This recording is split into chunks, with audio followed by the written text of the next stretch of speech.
ಅದರ ಉದ್ದೇಶ ಏನಿತ್ತು ಅವ್ರದ್ದು, ಅವಶ್ಯಕತೆ ಇದೆಯಲ್ಲ, ಅಂಗಾಂಗಗಳಿಗಾಗಿ ಇದೆಲ್ಲ ಮಾಡಿದ್ರೆ ಮಾರಾಟಕ್ಕಾಗಿ ಕಿಡ್ನಿ ಇರ್ಬೋದು, ಹಾರ್ಟ್ ಇರ್ಬೋದು, ಮತ್ತೊಂದು ಇರ್ಬೋದು, ಕಣ್ಣಿರ್ಬೋದು, ಏನೂ ಇರ್ಬೋದು, ಅವಳು ಮಾನಸವಾಗಿ ಮಾಡಿದ್ದಾರೆ ಇದನ್ನೆಲ್ಲ.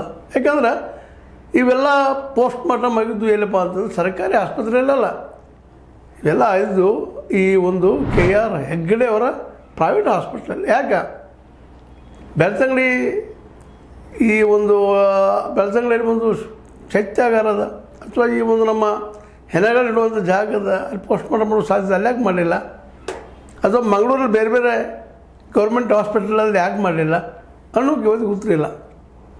ಈ ಕೊಲೆಗಳು ನಿರಂತರವಾಗಿ ನಡೀತಾ ಇದ್ದಾವೆ.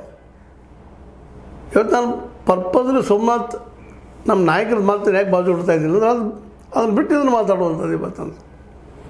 ಇವು ಹೆಣಗಳಿಷ್ಟೆಲ್ಲ ಆದರೂ ಇದರ ಕಾರಣಕರ್ತರು ಇವತ್ತಿಗೂ ನಮಗೆ ಸಿಗ್ತಾ ಇಲ್ಲ. SIT ಪ್ರಕಾರ, ಸರ್ಕಾರದ ಪ್ರಕಾರ ಉಳಿದವರು ಆರೋಪ ಮಾಡ್ತಾ ಇರ್ತಾರೆ. ಚಮನೋಡಿ ಆರೋಪ ಮಾಡ್ತಾರೆ, ಮಟ್ಟನವ್ರು ಆರೋಪ ಮಾಡ್ತಾರೆ, ರವಿ ಪ್ರಸನ್ನ ಆರೋಪ ಮಾಡ್ತಾರೆ, ತಮ್ಮನ್ನ ಆರೋಪ ಮಾಡ್ತಾರೆ, ಜಯೇಂದ್ರ T ಅವರು ಆರೋಪ ಮಾಡ್ತಾರೆ, ಎಲ್ಲ ನಡೆದಾವ.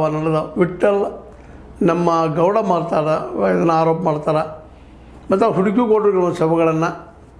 ಇವೆಲ್ಲ ಗಮನಿಸಿದಾಗ ಇಷ್ಟೆಲ್ಲ ಹೆಂಗೆ ನೋಡೋದು, ಯಾಕೆ ನೋಡೋದು, ಇವತ್ತಿಗೂ ನಿಗೂಡಿದು ಇಷ್ಟಾಗ ಬಯಲಾಗಬೇಕಾಗಿತ್ತು. ಆದರೆ ದುರ್ದೈವ ಅನ್ಬೋದು, ಮತ್ತೆ ನಿಂತರೂ ಗೊತ್ತಿಲ್ಲ, ಇವತ್ತಿಗೂ ಅದು ಹೊರಗೆ ಬರ್ತಾ ಇಲ್ಲ.